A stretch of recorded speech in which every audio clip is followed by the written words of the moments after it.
Muy buenos días a quienes me siguen a través de la red. En los últimos 2 meses, Francia se ha visto sacudida por las manifestaciones más grandes en 50 años. Gigantescas movilizaciones se han desencadenado contra el plan del gobierno que retrasa de 62 a 64 años la edad mínima de jubilación y se eleva de 42 a 43 años el periodo de cotizaciones para la pensión completa. Según el presidente francés, la reforma es necesaria para sostener el sistema de pensiones, ya que el envejecimiento de la población y el aumento de la esperanza de vida obligan a trabajar más. Agrega que en los años 70 había 3 personas que cotizaban por cada jubilado. A partir del año 2000 fueron 2 y ahora son 1.7. Afirma que sin reforma la quiebra es segura en 2030. Por el contrario, los líderes sindicales afirman que los franceses están cada vez más encabronados, que se les quiere ver la cara de pendejos, que tienen una inflación del 15.5% y que los precios de la gasolina y la luz están tan altos como nunca. Dicen que el presidente Macron es un arrogante, mentiroso y violento. El 70% de los franceses rechaza la posición oficial y considera que no hay por qué echar la carga sobre los trabajadores. No hay que olvidar que Francia tiene la 3ª economía de Europa y que bastaría que se estableciera un impuesto del 2% a las grandes fortunas para que se resolviera el problema económico. Además, considera que están pagando la equivocada política de Macron, que destina miles de millones de euros para apoyar la guerra de Estados Unidos y la OTAN contra Rusia en territorio ucraniano, al proveer todo tipo de equipo bélico, incluidos los tanques Leonard y los aviones caza. Millones de franceses han protestado en las calles de más de 200 ciudades, entre 2 y 3 millones de manifestantes, en un país que apenas alcanza los 68 millones de habitantes. Miles y miles de trabajadores del sector público y privado han ido a la huelga. Trabajadores de los puertos, aeropuertos, conductores del metro, de trenes, camiones y autobuses, trabajadores de refinerías y centrales eléctricas nucleares, recogedores de basura, obreros de fábricas y empleados públicos, maestros de todos los niveles, bomberos que se niegan a reprimir las marchas, etc. Jóvenes estudiantes que desde secundaria hasta universidad toman sus escuelas y se suman a las protestas. La situación es verdaderamente tensa. Los manifestantes toman carreteras y vías férreas, llaman a ocupar las fábricas, a declarar la huelga y han llegado a incendiar edificios públicos como en Burdeos. Francia está semiparalizada. El gobierno pretende acabar con la protesta mediante el uso de gas lacrimógeno, cañones de agua y con las brigadas de acción rápida, cuerpo policiaco equipado con motocicletas para arremeter a fondo. 1.500 arrestados, 400 heridos es el saldo hasta ahora de la política represiva del gobierno.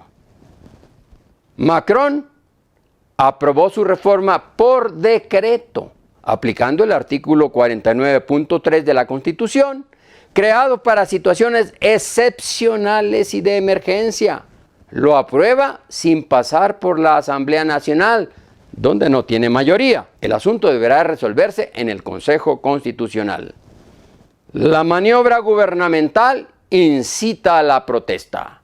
La lucha continúa y Aun cuando no sabemos cómo terminará esta etapa de la lucha de clases, los trabajadores franceses están dando una lección de resistencia a la salvaje explotación. El responsable de esta crisis es el sistema social capitalista que provoca el enriquecimiento de unos pocos a costa de la miseria de muchos. En Francia, como en la mayoría de los países del mundo, los ricos son cada vez más ricos y los pobres cada vez más pobres. Mientras los poderosos empresarios franceses se niegan a reducir una pequeña parte de sus inmensas ganancias, 1 de cada 3 franceses no puede procurarse las 3 comidas. El 32% de los franceses tiene dificultad para pagar la renta de la vivienda. La pandemia arrojó a 9 millones de personas bajo el umbral de la pobreza. Esto en uno de los países más ricos del mundo. Ya nos podemos imaginar lo que sucede en los países subdesarrollados como el nuestro. Estos males no son exclusivos de Francia. Veamos lo que ha sucedido en este año en otros países de la rica y orgullosa Europa occidental. En Alemania, 180,000 trabajadores paralizaron gran parte del transporte aéreo, ferroviario y local, afectando los aeropuertos de Múnich, Düsseldorf, Berlín, Hannover, Hamburgo y Bremen, en demanda del 12% de aumento salarial. En Inglaterra, 70,000 profesores de 150 universidades realizaron huelgas en febrero y marzo por aumentos salariales superiores a la inflación, mejores condiciones de trabajo y de pensiones. Otro tanto hicieron los trabajadores del sector salud por primera vez en un siglo. En Portugal, miles salieron a las calles a protestar contra los crecientes precios de los alquileres y de las viviendas, en momentos en que la inflación hace aún más difícil llegar a fin de mes. Echemos una mirada a nuestro sufrido México. Los trabajadores mexicanos no están en mejores condiciones que los franceses. La mayoría se encuentra en la economía informal y por tanto no tendrá ninguna pensión cuando lleguen a la vejez. Solamente quienes trabajaban antes del 1 de julio de 1997 tendrán una pensión asegurada por el IMSS. Quienes empezaron a trabajar después de esa fecha, que tengan cuando menos 1,000 cotizaciones semanales y alcancen los 65 años de edad, podrán acceder con los recursos que tengan en su Afore a una pequeña pensión. Quienes no alcancen la cantidad de cotizaciones podrán recoger lo ahorrado y quedar en el más absoluto desamparo. Ese será el futuro para la mayoría. Los trabajadores mexicanos no se han rebelado como en Francia porque están sometidos y no porque estén contentos. La libertad sindical, de la que muchos se ufanan los morenistas, es una ficción. La pobreza y la opresión de los obreros son una bomba de tiempo.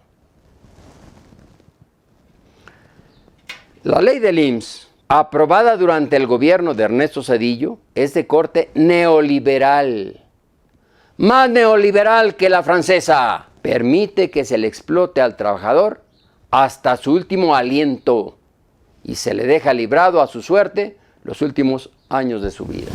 Aunque en el discurso el presidente López Obrador ha decretado la muerte del neoliberalismo, en el mundo del trabajo goza de cabal salud. Toda su política se reduce a introducir algunos adornos que esconden la inhumana y brutal explotación.